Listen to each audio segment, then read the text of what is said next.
The following program was provided by an independent producer solely responsible for its content. The opinions expressed do not necessarily represent the views of this station, its staff, board of directors, or underwriters. Hi, this is Ken Gidge, and this is Us Democrats. Us Democrats is a new show here at Access Nashua, and Us Democrats means exactly that, us as Democrats.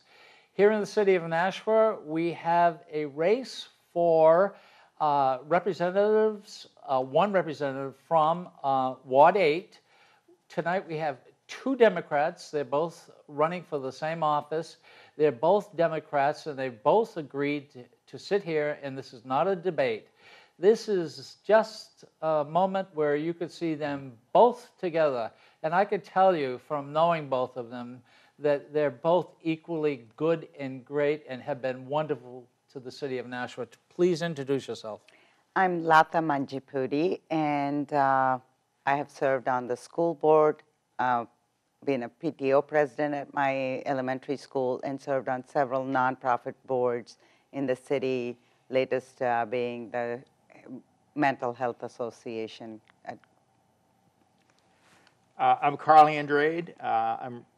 I was on the Board of Aldermen for 14 years, Ward 8 Alderman for 6 years, and 8 years as Alderman at Large, and I also served as President of the Board of Aldermen.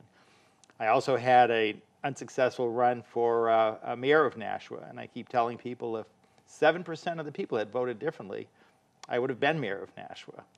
But we have to move on. I currently serve on the Business Industrial Development Authority of the City of Nashua. I also serve on the Edgewood Cemetery Board of Trustees. And now I'm running for state rep, and I hope everyone goes to the polls in Ward 8, Bicentennial School, September 17th. And I hope you vote, and I hope you vote for me. And of course, we hope, the three of us wish that everyone in this ward, Ward 8, please get out. We talked before about, I ran once for Alderman at Large. It was a beautiful day, 70 degrees. Excuse me, Alderman from Ward 6. It was beautiful, sunny. 630 people showed up. Now, I would have won if more than 630 people showed up because I lost by 30. So 630 people out of about 5,000, that is awful. So we've got to get out there, and we've got to get these Democrats back up into Concord, where we certainly need them. Now tell us why you want to go up there. Why? Because to represent the constituents up in the State House, because I've lived in Nashua for over 23 years, and I've made this my home. And the demographics of Nashua has changed in my lifetime here, and I want to represent what Nashua is today. And also I've been very involved in the school system, in the healthcare, and also in the community nonprofit,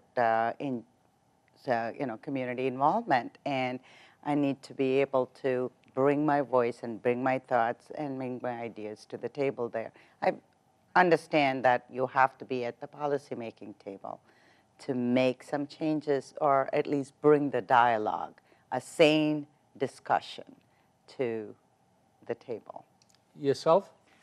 Well, I'm running because a vacancy appeared, and the last election, Democrats took over the ward, also the city, also the State House. Used to be majority Republican. Passed some very poor legislation.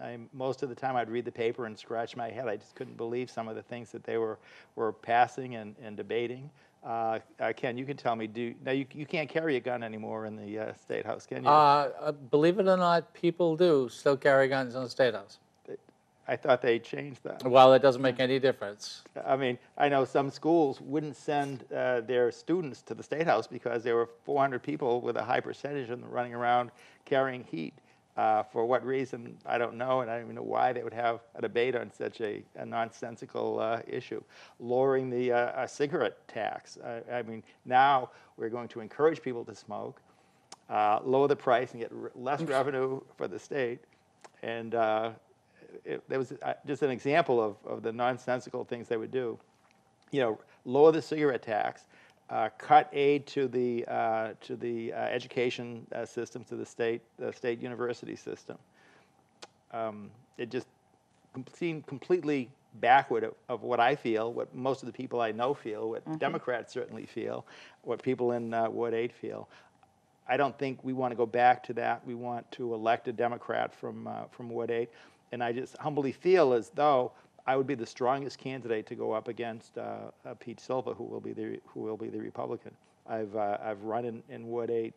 Oh, this will be like the 7th time.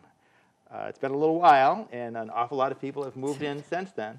I meet some people who remember when I used to represent them, and I think I'll do very well with them. And my challenge is to convince the people who've moved in since then that I could represent them as well. Yourself.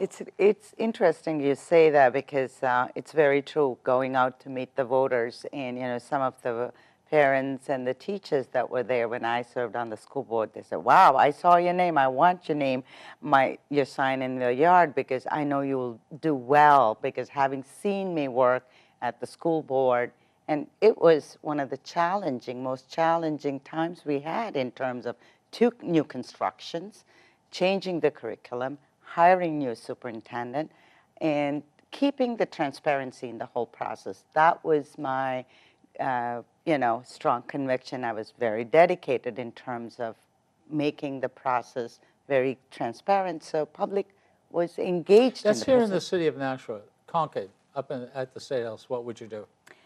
I would make sure that the railroad, I just cannot understand why that's a point that even contested, because we live in a border city. And the talent, a lot of people live here, commute back and forth to Boston. Look at the bus service. That has just increased so much traffic in terms of bringing the talent, keeping our people here so that they can commute back and forth. So it's a livable, commutable community. So, transportation, we are doing well for the environment if you're going to use public transportation. And railroad, good school system. We have, very good school building, and we need the funding to support the good school system and good education. That's the basic foundation, K through 12. And then higher education. Education, I can tell you, being personally, coming 10,000 miles away with my education in the pocket and 2 suitcases. And I've established a family, raised 2 wonderful children who are young adults. So education is an asset that we can give the future today. Would you like to add to that? Absolutely. Education is one of the most important things I think government does. I think if you look at the history of the United States, having public education accessible to all in the beginning, and a public library system is what made our country great as it is today. And to invest in education is not an expense, it's an investment. For the future. The property taxpayers can't do it alone. It all can't be on the property. It's such a regressive tax. When you retire, your income may be cut in half, but if your home still has the same value, you're paying the same in taxes. The state has shown they have no interest in a broad-based sales or income tax. So we have to more fairly distribute the business profits tax, the revenue we get from the liquor tax, the road use tax, and the lottery. We have to use those most effectively to be fair to the citizens, property taxpayers, as well as citizens at large. To both of you, I'm a 3rd-term state representative up there, and I have a little bit news for people who haven't been up there. You'll never guess what's going to happen. You think you will. And they always say it takes 1 term to figure it out. I didn't believe that, but it does take about 2 years. You guys are going to get 1 year. There's going to be a lot of fight up there. Are you qualified to go at it with the Republicans? Do you have the fight and fire in you? I'm asking both of you. Let's start with yourself. And how?